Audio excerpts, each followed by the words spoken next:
If I were to tell Richard Dawkins that he loves God, he would surely laugh with sheer disbelief. Yet as strange as this may sound, I can prove it if you will hear what I have to say. This is Mark Hauser. He used to be a Harvard professor who was able to prove scientifically that there is a universal morality shared by all mankind. How did he do it? He created an online survey asking a host of moral questions. His findings were quite clear. Regardless of age, ethnicity, gender, upbringing, or religious beliefs, all people answered the question the same. Mark ran into trouble later, however, when he tried to prove this morality was a hand-me-down from primate ancestors. His falsifying of results led to his downfall. No link between human morality and primates exists. In fact, the whole animal kingdom is governed by what is best called survival of the fittest. Nature refines and maintains itself in an emotionless manner we humans sometimes perceive as cruel. The weak, the sick, the elderly do not reproduce and often end up on a dinner plate. It's not immoral, it's just the law of the jungle. The exceptionalism of the human race is clear in that we are not governed by this same law. We don't see the use of force as the right of the stronger. In fact, the abuse of smaller and weaker humans ignites emotion in all of us, regardless of what we believe. If you are feeling anger towards the aggressor and protective toward the child, don't worry, it means you're human. It's just the way we were made. This common morality is much more than a beneficial system of behavior. If we were evolved and there wasn't a moral basis for our behavior, then we would behave in the most practical and beneficial way, which is exactly what the animal kingdom does. We would not care for the weak, the sick, or the elderly. It would be a natural part of our morality to let them die, as their burden on society is senseless and offers harm rather than benefit to the community. Yet no culture does this. We all act against practicality and support the weak. So what's going on? Where did this human idea of wrong and right come from? Have you heard the phrase, God is good? Ask yourself, what is good? Who decided that love and peace and gentleness were good? What makes these traits good? Here is my point.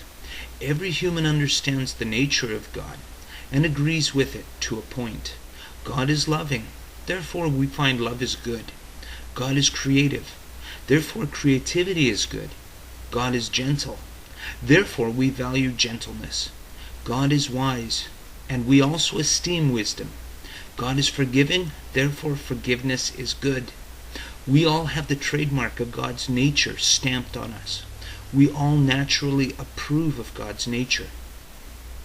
Please do not try to argue that this proves we created God in our image. These virtues simply glow with a purity that is above us. If you look around you, you won't find a noble crowd of kind-hearted and benevolent people, will you? In fact, you will see a selfish, self-absorbed, greedy lot who are looking for legal ways to take advantage of you. How is this contradiction to natural virtue possible? How is it we live in this state of restraint? Look what happens where the societal structure breaks down. As in the Hurricane Katrina event, a pack mentality takes place and opportunism rises. Basically, people begin to behave like animals. Are you starting to see the two forces at work within us? You know good and you value it. You are also capable of complete selfishness and depravity. This collapsed nature is what God deals with, first by laws. You shall not commit murder, you shall not steal or lie or be an adulterer, etc. By this all mankind found out that we were lawbreakers. Then God sent His Son, Jesus Christ, among us as the remedy. First to teach us how to live a life that is pleasing to God and moral.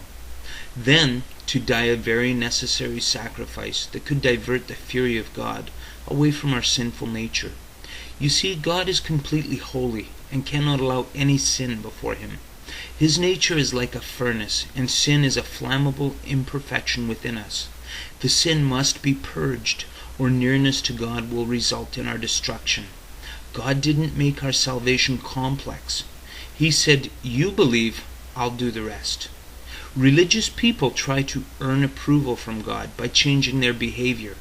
They are lying to themselves and to God. You cannot just change who you are. Instead, you believe, and God does the changing. You will become something you could never have been on your own. Can you imagine yourself being humble and gentle and kind and loving and merciful? This is exactly what God will make you into if you put yourself in His hands and put trust in His Son Jesus Christ.